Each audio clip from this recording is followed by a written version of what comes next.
Hi guys, Dr. Dan Nightingale here. Wanted to do a video today on the impact that the environment has on people living with dementia.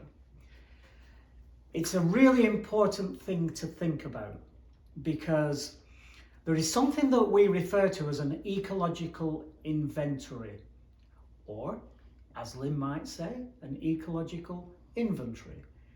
And what that is the things that we have learned in terms of our environment, which are really environmental cues.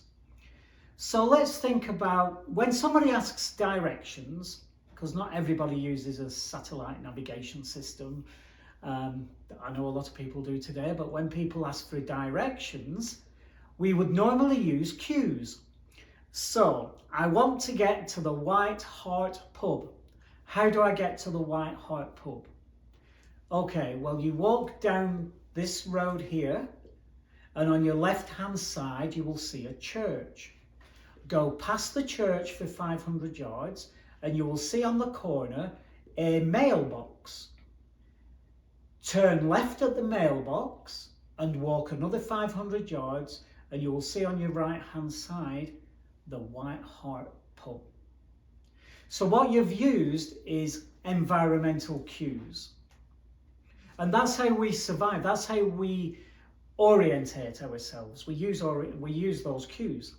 So just imagine wherever you are right now, you could be at work, or you could be at home, you could be at school, wherever you may be. When you leave, you know exactly where you're going and how you are going to get there, because your brain has built up this environmental kind of ecological inventory. So you know where you're going. Imagine you walk outside and all that has gone. There is nothing. There are no signs. There's no traffic. There are no queues.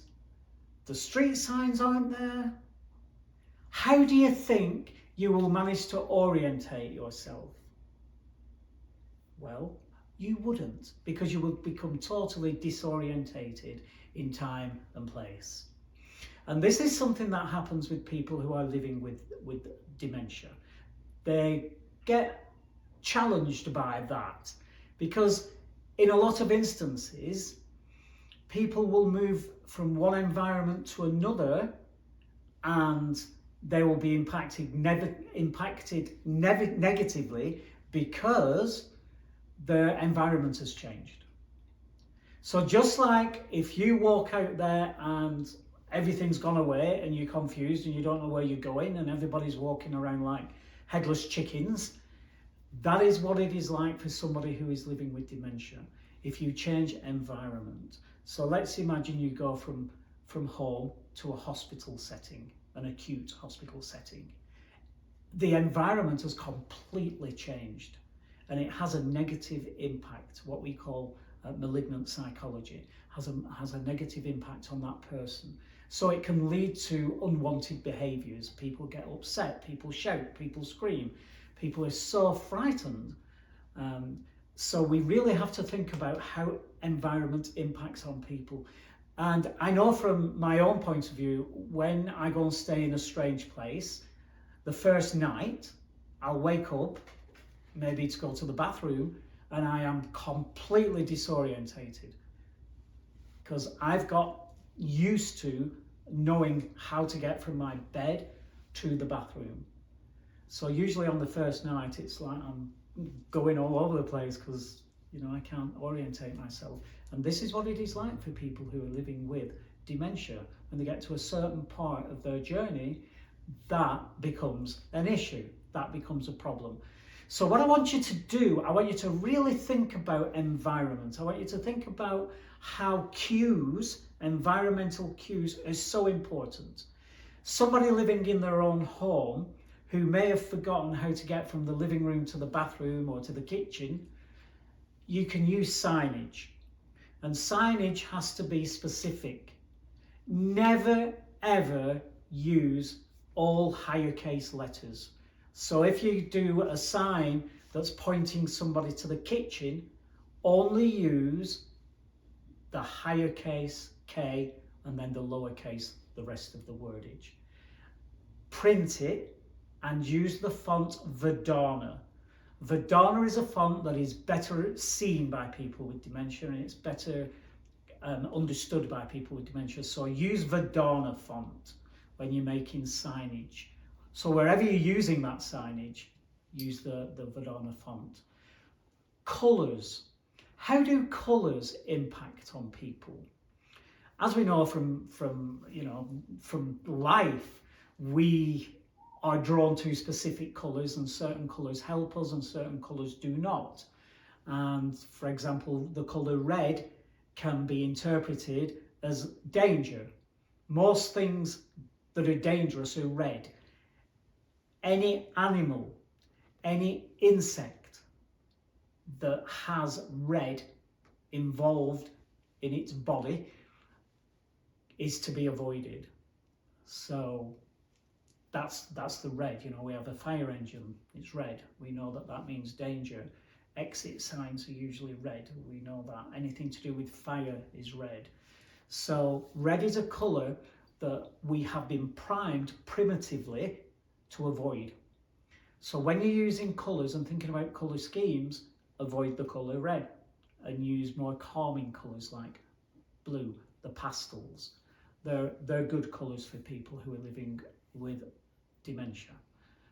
They're good for us as well because, you know, we all feel calmer in an environment which has nice, calming, cooling colours. If you think back to the old institutions, when I was training, I'm not that old, by the way, but when I was training back in the old institutions, everything was white, everything. And when I first started working as a dementia specialist in clinical settings, everything was white. And nobody could orientate themselves because they didn't know where they were going. There was nothing to help. There was nothing to guide. Everything was just white, including people's bedroom doors. So they were just lost to people. So the environment's really important. So think about colours and think about people who have Lewy body type dementia with spatial awareness challenges, spatial awareness issues, depth perception challenges, and hallucinatory behaviour. We have to think about the colours on the floor. So don't change colour schemes.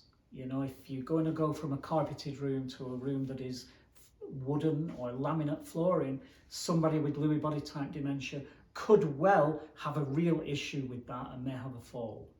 So it all has to be constant. So think about, you know, your colour schemes, think about the way you position things, think about your signage. And then what I also want you to think about is the impact that a rapid change of environment has on somebody. So I'm living in my own home and I am going to transition into a nursing home, a memory care community, an assisted living community, independent living. What has to be considered is how we're going to do that transition. So my next video is going to be about something called ameliorating transitional shock, and it ties in with the whole environmental thing. But for now, I want you to think about how you can change the environment, the living space for people who are experiencing dementia. And it's one of the things we do to help people to live better and to live well with their challenges. So that's what I wanted to talk about today. If you have any questions about that, please do the usual. Post your questions on the channel, or send me a message through Instagram, or send me a message through my website, drdanielnightingale.com. Look out for the next video, ameliorating transitional shock. Have a good day, have a good week, and I'll see you soon.